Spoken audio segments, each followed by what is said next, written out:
Hello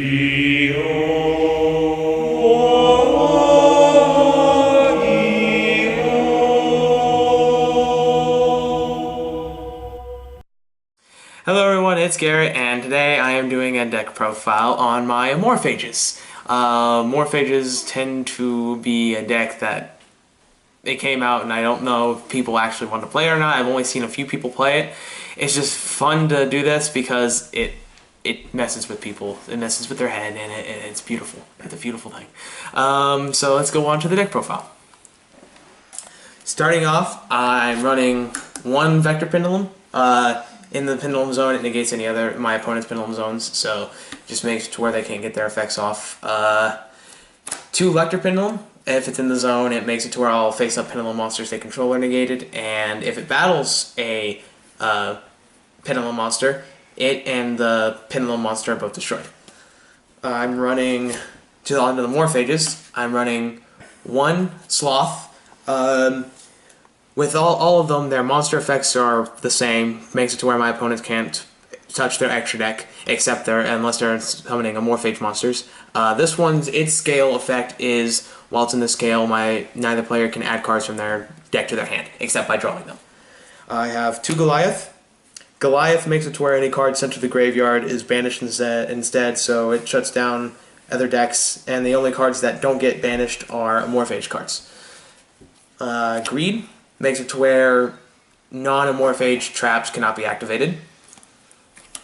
Envy makes it to where your opponent can't, or neither you or your opponent can activate cards in chains. You can only activate 1 card at a time.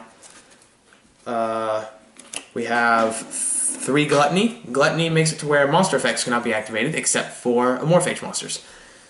3 Lechery. Lechery makes it to where spells can't be activated except for Amorphage spells. Wrath makes it to where monsters can't be tributed except for Amorphage monsters. And Pride makes it to where neither player takes effect damage, and I'm running 3 of those past 3 monsters. So 3 Lechery, 3 Wrath, 3 Pride.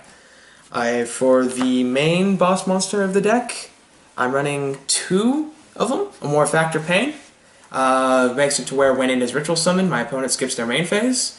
And while it's face up on the field, Xyz, Fusion, and Synchro monsters effects are negated.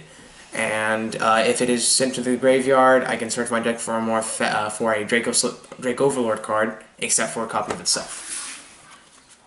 On to the spells. For the spells, I'm running 3 Infection. Infection makes it to where Amorphage monsters gain attack equal to the number of Amorphage cards on the field. 100 for each, and also if an Amorphage card is tributed or destroyed by battle or by card effect, I can search my deck to add 1 to my hand. I'm running 2 copies of Pendulum Shift. Makes it to where I can extend my scale and get like Goliath, Sloth, Lechery, or Greed out on the field by Pendulum summoning them, because they don't fall within the scale naturally. I run 1 copy of Odd Eyes Advent. It can be used for any dragon type ritual, and I can use it to ritual summon a ritual monster from my hand or my graveyard, and the level can add up or go over the level I need it. Running 1 copy of Terraforming to add the field spell, and I'm running 3 of the field spell. While it's on the field, it gives all Amorphage monsters 300 extra attack and defense, and up to twice per turn I can draw cards if I tribute Amorphage monsters. If it's in the graveyard, I can banish it to ritual summon my Amorphactor. For the traps, I'm running 3 Lysis. Lysis is the counterpart to Affection. Lysis makes it to where all non-Amorphage monsters lose 100 attack and defense. And if my Pendulum Zone is destroyed, I can set a new monster there in place of the one that was destroyed. Then I'm running 1 Solemn Warning, just to make it to where I don't have to deal with certain monsters. Pendulum Reborn, just in case I have some pendulums in the graveyard.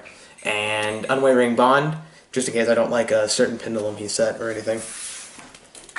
And with this I have no extra deck, so I do have a side, and it's mainly for any Draco Pals Forge.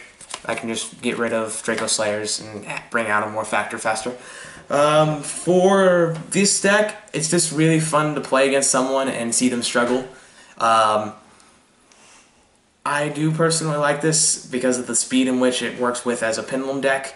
This is actually my first pendulum deck I ever built, so I actually really do enjoy this. Other than that, that will be it for me. Enjoy the rest of the deck profiles that you'll see in the future, and like, subscribe, and I'll see you guys later.